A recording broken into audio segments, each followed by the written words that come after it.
मेरा बेटा तो ऐसा नहीं है बिल्कुल भी। वो मेरी हर कही बात मानता है। वो मैं कहूंगी जिससे ही शादी करेगा। वो बाकी लड़कों जैसा नहीं है।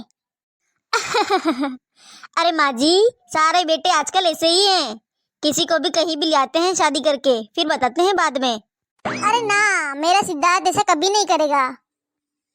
ठीक है माँ जी, देख लेना, चलती हूँ मैं तो मेरे बेटे की शादी बहुत बड़े घर में करूंगी और अच्छे से दहेज लूंगी, पूरा घर भर के। बहुत अमीर हो जाएंगे हम। अरे कौन आया? माँ, मैंने शिल्पा से शादी कर ली है। आज से ये तेरी बहू है। हाँ हाँ, वो तो ठीक है बेटा। लड़की दिखने में भी बहुत सुंदर है, लेकिन इसके पापा क्या करते हैं? और शादी का सामान क्या ट्रक में आ रहा है पीछे? नहीं माँ, शिल्पा एक बहुत गरीब घर की लड़की है, लेकिन उसके माँ बाप ने उसे बहुत अच्छे संस्कार दिए हैं। उन लोगों के पास शादी के पैसे नहीं थे और मैं इससे बहुत प्यार करता था, इसीलिए मैंने मंदिर में जाके इससे शादी कर ली। आप अच्छी सी पार्टी दे देना माँ। अच्छी सी पार्टी? अच्छी सी पार्टी के पैसे कहाँ से आएंगे? और मेरा घर कोई धर्मशाला नहीं है जो मैं यहाँ फ्री में खाने पीने को दूं सभी को। कैसी बातें कर रही हैं सासू माँ? मैं अब इस घर की बहू हूँ। आप इस बात को मानकर अपना ले। अभी हम अपने कमरे में जा रहे हैं, आराम कर लेते हैं। अब कौन आ गया? क्या हुआ माँ, इतनी परेशान क्यों हो? अरे तेरा भाई किसी गरीब घर की लड़की से शादी कर आया है। अब तेरे दहेज का इंतजाम कैसे होगा बेटा? अब तेरी शादी भी किसी गरीब घर में ही करनी पड़ेगी जहाँ दहेज ना देना पड़े। पर माँ ऐसा कैसे हो सकता है? भाई ने शादी कर ली ना तो कोई बात नहीं। 2 दिन में उसे घर से बाहर निकाल के ना फेंका ना तो देख लेना आप भी। शिल्पा, तुमने खाना तो बहुत अच्छा बनाया है। बहुत जल्दी एडजस्ट हो रही हो हमारे घर में। हाँ जी, होना ही है वो तो हमेशा के लिए। चलो ठीक है, आप आराम कीजिए, मैं किचन का काम निपटा लूँ सारा। ठीक है डार्लिंग। मैं सारे बर्तन धो लेती हूँ। सुनो भाभी, रुको। तुमने जो ये जेवर पहन रखे हैं ना, ये सारे खोलकर माँ को दे दो ताकि वो मेरे लिए आगे मेरी शादी के लिए जेवर बनवा सके। ये मेरे गहने हैं, मेरे माँ बाप ने इन्हें बहुत मेहनत करके बनाए हैं। मैं ये किसी को नहीं दूंगी। उन्होंने ये एक एक पैसा जोड़कर बनवाए हैं। अरे ज्यादा मत बोलो भाभी, मैं कह रही हूँ ना, मुझे दे दो वरना आपके साथ बहुत बुरा होगा। होने दो बुरा, मुझे कोई फर्क नहीं पड़ता।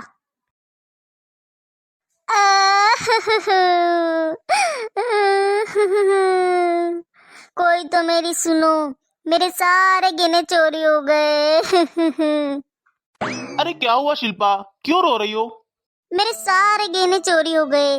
देखिए जी, मैंने रात को यहाँ उतार के रखे थे और सुबह उठी तो देखा तो एक भी जेवर नहीं है, सारे के सारे चोरी हो गए। लेकिन हमारा कमरा तो सबसे आखिरी में पड़ता है।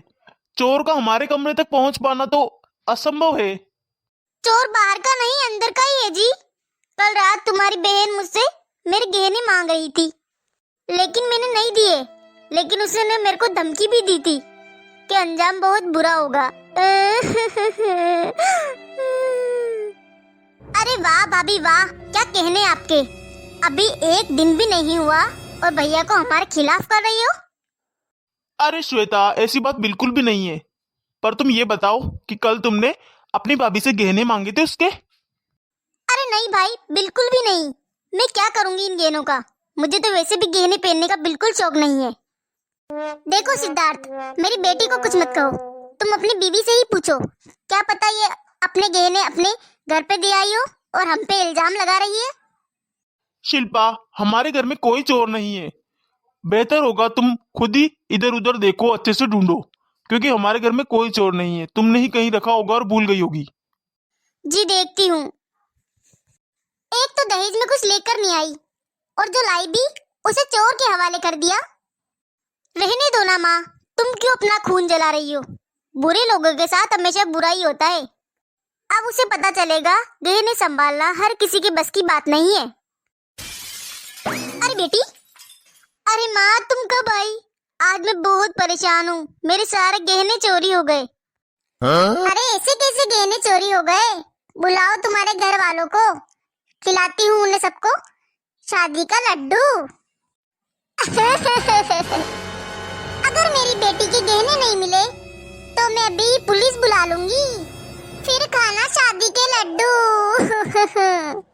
देखिए बहन जी, आज तक हमारे घर में पुलिस नहीं आई है, और अगर पुलिस आती है तो हमारी बहुत बदनामी होगी। और देखिए भाभी, आपको हमारे ऊपर शक है तो आप हमारे घर में हमारी अलमारी में जाकर देख सकती हैं। अगर आप चाहती हैं कि आपकी बदनामी ना हो तो आप आपके सारे रिश्तेदारों को बुलाकर मेरी बेटी शिल्पा से मिलवा दीजिए और आपकी सारी प्रॉपर्टी मेरी बेटी शिल्पा के नाम कर दीजिए, और फिर सब मिलकर खाएंगे शादी के लड्डू। और सभी को बता दीजिए कि यही है तुम्हारी प्यारी बहू। हाँ माना किसी भी सिचुएशन में शादी हुई हो, लेकिन मैं इस घर की मालकिन हूँ ना। शिल्पा, ये घर मेरे पति ने बहुत मेहनत से बनाया है और उनकी आखिरी निशानी यही है मेरे पास, और इसकी मालकिन तो मैं ही रहूंगी क्योंकि ये मेरे ही नाम पर है घर। अरे आप भी किस बात पर अड़ गई हैं? ये तो बहुत पुराने जमाने की बात है। आप शाम को वकील को बुलाकर ये घर मेरी बेटी के नाम कर दीजिएगा, वरना मैं शाम को पुलिस बुला लूंगी। फिर खाइएगा शादी के लड्डू। और हाँ, तैयारी जरा जल्दी जल्दी कर लीजिएगा, वक्त ज्यादा नहीं है आपके पास। सिद्धार्थ, तुम ही कैसी लड़की ले आए हो? हम पर इल्जाम लगा रही है चोरी का, और अब तक पुलिस की धमकी भी देने लगी।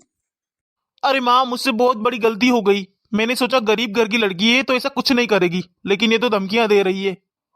मैंने सोचा था कि अमीर घर की बहू लाकर ढेर सारे पैसे दहेज में लूंगी, लेकिन यहाँ तो अपना ही घर चला जाएगा। जल्दी से अच्छी साड़ी पहन के तैयार हो जा बेटा, फिर खाएंगे शादी के लड्डू। लेकिन माँ, गहने कहाँ से आएंगे? वो तो चोरी हो गए ना। अरे माँ, ये सब तो इन दोनों माँ बेटी ने मिलकर किया है। हाँ बेटा, अब समझ आई पूरी बात, देखते हैं आगे क्या होता है। लगता है बहन जी, आपको आपके घर में पुलिस बुलाने का बड़ा शौक है, जब तो बैठे बैठे टीवी देख रही हो। अरे नहीं नहीं बहन जी, सिद्धार्थ गया है वकील को लेने, और मैंने तो वकील के साथ साथ पुलिस को भी बुला लिया है। हाँ हाँ, बुलाओ पुलिस। आखिर गहने खोए हैं मेरी बेटी के। और दामाद जी कहाँ है? मैं पुलिस को लेने गया था सासू माँ, और मैंने वहां थाने में देखा कि आपकी और आपकी बेटी की तो बहुत सारी फोटो लगी है, मीरा और मीनू। अरे बहुत सारे लड़कों को पागल बना लिया तुमने, मीरा और मीनू। अब चलो तुम थाने में, बताता हूँ तुम्हें मैं। इतने टाइम से तुम्हारी तलाश थी मुझे, चलो तुम। अरे बेटा, तूने तो बहुत अच्छा किया, नहीं तो हमारे साथ क्या हो जाता आज। अरे कोई बात नहीं मम्मी।